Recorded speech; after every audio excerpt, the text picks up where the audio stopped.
بسم الله الرحمن الرحيم. السلام عليكم ورحمة الله وبركاته. سيدا هالكا إذن كموقتا وحا maanta isu soo baxay dhammaan mujtamacaadka ku nool dalkan Britain ee reer Egypt ama reer Misr oo ay sidoo kaleeto la wadaagaan dadka muslimiinta ah ee kaleeto ee ku nool dalkan Britain oo ay qayb ka yihiin dadka Soomaalida ah. isu soo baxan ballaaran oo ay maanta dadka dareenkooda ku muujinayaan ayay waxay kaga cabanayaan xasuuqa naxariis darrada ah oo ay ku kacayaan ciidamada dalkaasi Masar. haddaba sida halka idin ka muuqata dadkan oo ku dhawaaqaya ereyo liddi ku ah isla markaasna muujinaya taageerada ay u hayaan madaxweyne Mursi ayay waxay ku muujinayaan dareenkooda. sida halka idin ka muuqata waxa sidoo kale halkan maanta ka soo qayb galay dhammaan mujtamacaad kala duwan oo iyaguna dareenkooda ku muujinaya marka laga reebo saxaafad kala duwan oo iyagana halka u yimi in ay ka duubaan ama ay record gareeyaan dareenka shacbiga. sida halka idin ka muuqata waxa sida aan hore idin ku sheegnay qayb ka ah soo baxan dadka muslimiinta ah oo dhan oo leh halka waxa iga muuqata gabar Soomaaliyeed oo iyadana ka qayb qaadanaysa sidii barnaamijkaas ay codkeeda ugu muujinayaan. dhammaan sida idin muuqata waxa halka ka socda soo bandhigida dadku ay soo bandhigayaan xasuuqa iyo dhibaataynta. waxa halkan idin ka muuqda qof la dilay oo aad madaxiisa oo dhaawac iyo dhibaato ka muuqdaan kaasoo ay geysteen ciidamada. waxa sidoo kale halka iiga muuqda gabar Soomaaliyeed oo iyadana ka soo qayb gashay barnaamijkan iyo gabar sidoo kale ka mid ah dadka abaabulayaasha waxa halkaas iyadana ka muuqnaa slogan From the Nile to the sea. From the Nile to the sea. Egypt, Egypt will be free. Egypt, Egypt will be free.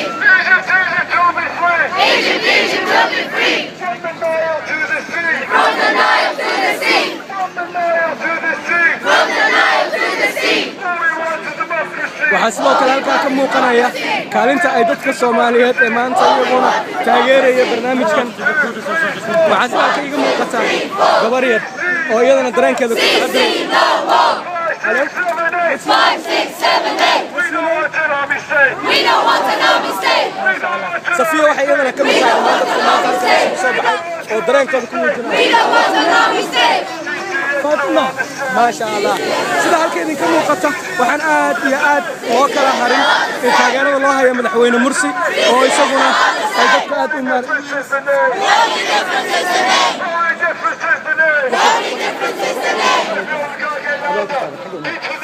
وحال كي يجمع وقت جبر سوماليا ذو يدنا كم إذا ضدك أبابل ككجرة ولا المقعة سهرة واحد سهرة طبعا waxaa ka mid tahay dadka maanta abaabulka barnaamijkan ku jira maxaa kugu dhaliyay inaad abaabulka ka mid noqoto sidaas yahay dareenkaagu maanta obviously you know dadka oo Egypt dadka Masriga waa and khalid ma dad wala jay dad that's right واقتي isla markaasna waxaad dareenkaaga ku tacabiraysaa abaabulkii aad qayb uga tahay in la soo celiyo madaxweyne Mursi. sidoo aragtaa dadkii dhibaatada loo geystay dadkii xasuuqa geystay dadkii la dilay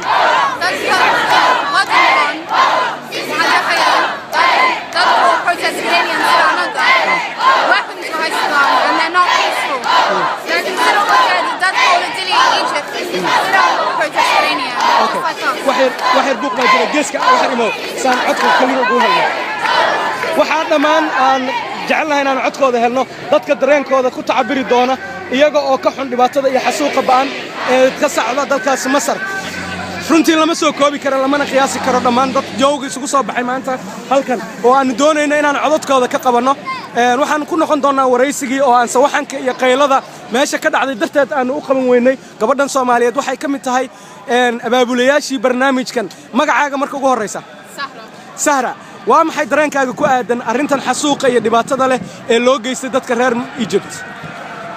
obviously dadku Masriga joogan maanta waa la dilayaa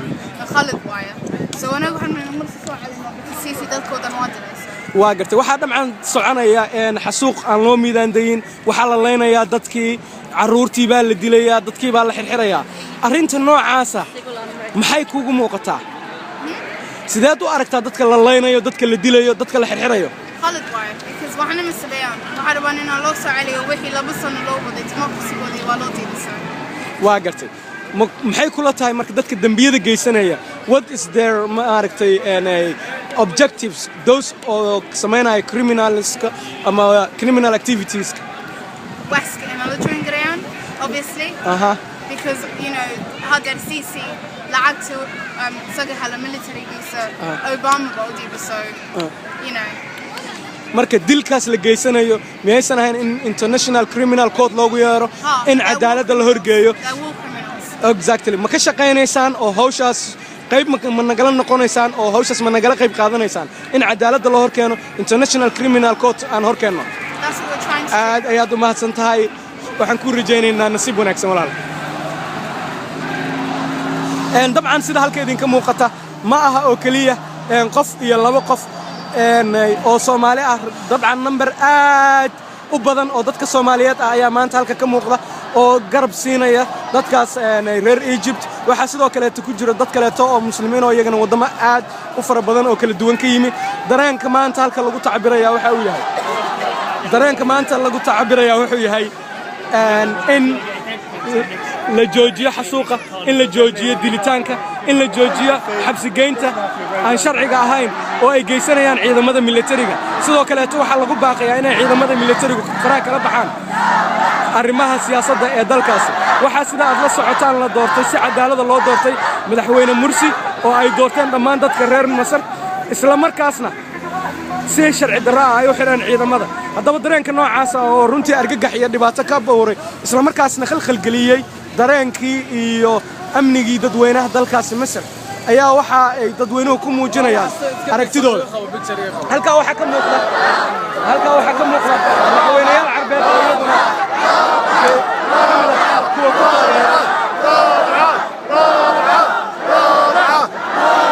ku taageeray sidii dhibkaas meesha ka dhacay uu sii socon lahaa waxa kaleeto oo halka lagu muujiyay sawirada madaxweynayaal iyo xubno ka mid ah dadkii dhibkaas geysanayay waxa halka ka muuqda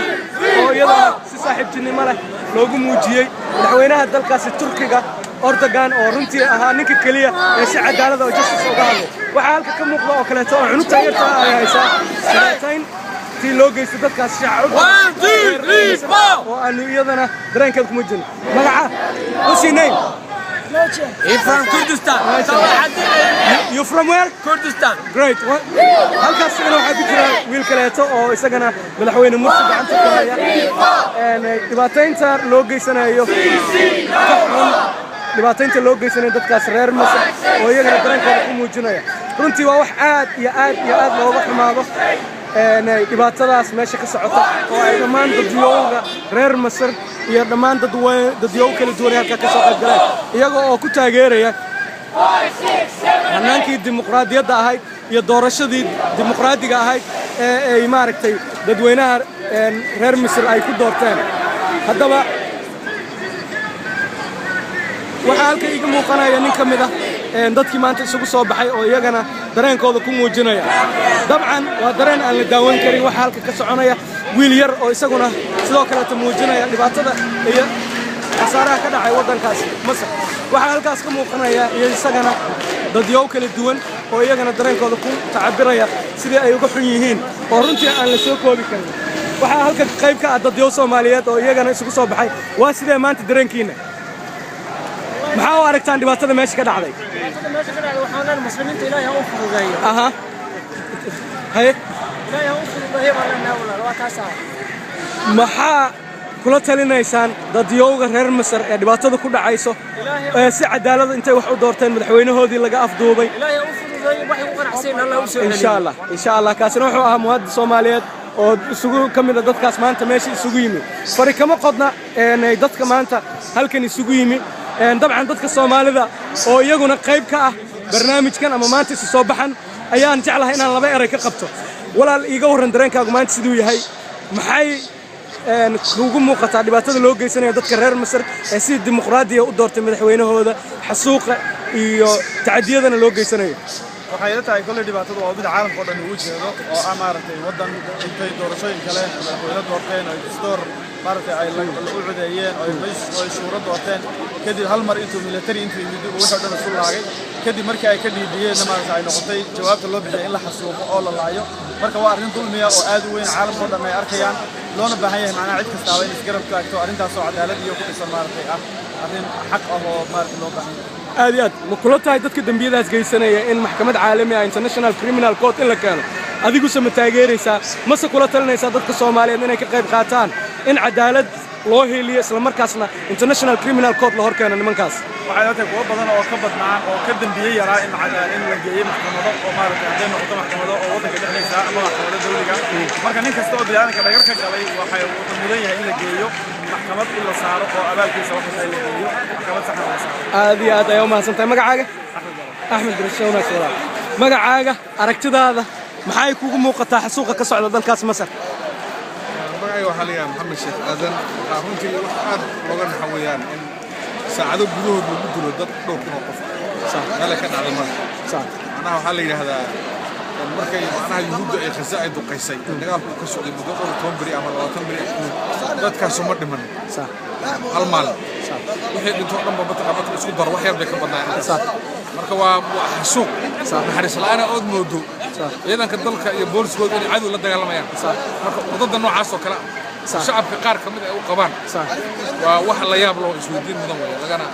miyaanay muddada fog aanay dhibaato u keeni karin ciidamadii loo tababaray inay waddanka difaacaan inay shacbigan xuquuqdooda u dagaalamaan inay waddankan badbaadiyaan inay ku soo hoos noqdaan oo ay dawladdoodii sida sharciga ah loo doortay dadweynahoodu inay madaxweynihii ka xiraan isla markaasna xasuuq iyo dil aan loo miidaan dayin ay u geystaan dadkoodii horta shacabka reer Masar waxyaalaha ay ku faani jireen waxa kamid ah oo nin kasta oo Masri ah wuxuu doonay hadda uu dhahay ciidankanagu waa ciidan wadani taqaana ma aha ciidan gruub ama daa'ifi ama laakiin mid yaa burburtay hadda waxa soo baxay ciidanku inuu yahay ciidan daa'ifi ah oo aaminsan ba mataqaanaa inuu macnaha la dagaalamo fikirka islaamka cadow ku ah oo loo tababaray inuu la dagaalamo inuu yahay hadda soo baxday oo masaarida badankood waa dad macnaha aaminsan islaamnimada iyo fikirka islaamka marka cadowba hadda u noqday marka waa burbur la oran karaa mataqaanaa jeeshka aad iyo aad marka bareedici iyo dhammaan saraakiishii ka qayb qaadatay afgambigan dhiig ku daatay dhibaatada faraha badan keenay ma kuugu muuqataa inay muhiim tahay in la hor keeno cadaaladda wallahi bareedici waa hadda mataqaanaa isagu hadda uu ka istiqaaladaba oo uu ka cararayba sax sariya mas'uuliyiin kale oo jabadiisa ka mid sax laakiin nimankan hadda maamulka hadda haystay afgambiga ku qabsaday mataqaanaa dalada u sameynaya nimankan afgambiga ku haysta waddanka sax mudan in maxkamad la saaro aad iyo aad ayaad u mahadsan tahay kaasina wuxuu ahaa muwaadin Soomaaliyeed oo isna dareenkiisa ku tacabirayay walaal magacaaga aragtidaada iyo waxa ay kula tahay xasuuqa ka socda dalkaasi Masar afgambigii loo geystay madaxweynihii sida dimuqraadiga lagu doortay maxay kula tahay بسم الله الرحمن الرحيم magacaygu waa Zakariya بالحقيقة waa wax laga naxaway in intaas oo kul oo qof loo dilo maxaad mudaharaadaysan waana dariiqa kaliya oo u banaan in madaxweynahoodii ay doorteen oo ay cod ka siiyeen in la afgambiyay ay ku dhaxan waxa weeye raalli kama lihin laakiin waxa loogu abaalguday in la xasuuqo adduunka meelo badan oo kamid ah dalalka qaybtooda oo mubaarakeeyay dhiigaas la daadiyay innocentiga bariga ayay waxay dhaheen waxa weeye waa ku maasantiin qaybtooda hubbi u soo dhiibeen waxa laga naxaa weeye waxaan kaliya oo muslim haddaan nahay aan ilaahay la hor istaagaynaa inta ugu yaraa ilaahay nagu raalli kama ahin saasan maanta meesha u nimi ku socda Masar raalli kama ahin ma kula tahay in cadaaladda la hor keeno baraadici iyo shakhsiyaadka la midka ah ee geystay afgambigaas dhiigga ku daatay in la hor keeno international criminal court mase taageeraysaa dadaalka ay wadaan dhalinyarada Soomaaliyeed iyo qaybaha bulshada Soomaaliyeed ee maanta qaybta ka mudaharaadkan بالحقيقة وحوي لابد وهي حدي أدوك يقف ضمير له وجرو أما مؤسسة ضمير له أما دولة ضمير له وحوي هي من قيمة وسقي يليجي سو قيمة وفريو إن أي احترامان إنتاس وكل ديمتي ودتك دلي أي محكمة صاران سيسي إنه صاران برادع يسوي حلف كتجي هذا سيسي أيا أمر كبحي أسوي كسور كذا برادع مرة رسالة شيء لكن سيسي أيا أنتي كمشاركة يسوي محكمة مسؤول كانوا وهي عدالة كلي يهين أدونك أكون تيسان آخرنا هراي إلى معين سيسوي مقطع هذه أيوة ما سنة كاسنا وحى أموات الصوماليات وكقيب قادني يسجنا طبعا أنا كقول أهان مردو أيان إيه أنا كنسلوك الكار لدونا waxaan jeclahay bal inaan nala wadaagtaan aragtida dadweynaha oo aan qayb marka qaban doono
بسم الله الرحمن الرحيم السلام عليكم ورحمة الله وبركاته مشروع عن مكالته أنا أولي كنت جرنا برنامج اللي قلت وعيقة ها أي بتخص الصوماليات أي كذا قيب كان الله هاي أنا جاي بدها نقول هاي يا جاي نقول هاي وضمن الصحيح كان سيدا على صعوبة وحا كان عاي وضن كاس مثلا أفجنبي أي جيشان عيدا مدى من التريقة دل كاس مثلا أفجنبي كاسو هامين وديك فرق برنكو ذاتي سلما كاس نحبس الوقت حال من حوالي سنة ديمقراطية على الوقت دل كاس مثلا أفجنبي كاس من التريقة وكل قاكا أيا وحو صلوي هنا يددكو كعلومان وأي كصبر وحان سيدا عدكو ضموت الله كاسو مالنتي أربعة أهاي أي عيدا مدى أولا تغان دقال يدولان كاسو أي قد بدن كل إنتان دولان كاسو كصوبة إن دبيوغا مسلمين تا يكون الصوماليات عالم كوينة كقيب قاتان تاgeerada iyo isgarabtaaga dadka muslimiinta ah ee reer Masar ee doonaya markaas in ay dareenkooda ku muujiyaan ama isla markaas ay codkooda ku muujiyaan sida ay u jecel yihiin hanaankii dimuqraadiga ah ama electionski democracy-ga ah ama qaabka dimuqraadiyadda u dhacay ee ay afgambiyeen military kaasoo halis u ah in uu burburiyo hanaankii nabadgeliyo qaybadii nololeed isla markaasna carqalad geliyo jiritaankii dadka reer Masar sidaas daraaddeed waxaanu diyaar u noqonnay inaanu qayb ka noqonno gacan ku siino garab istaagno dadka reer Masar inagoo doonayna in cadaaladda loo keeno isla markaasna international criminal court soo istaajiyo saraakiisha kaleeta ee anoo ku hadlay magaca golaha qaranka Soomaaliyeed magaca golaha dhalinyarada magaca golaha haweenka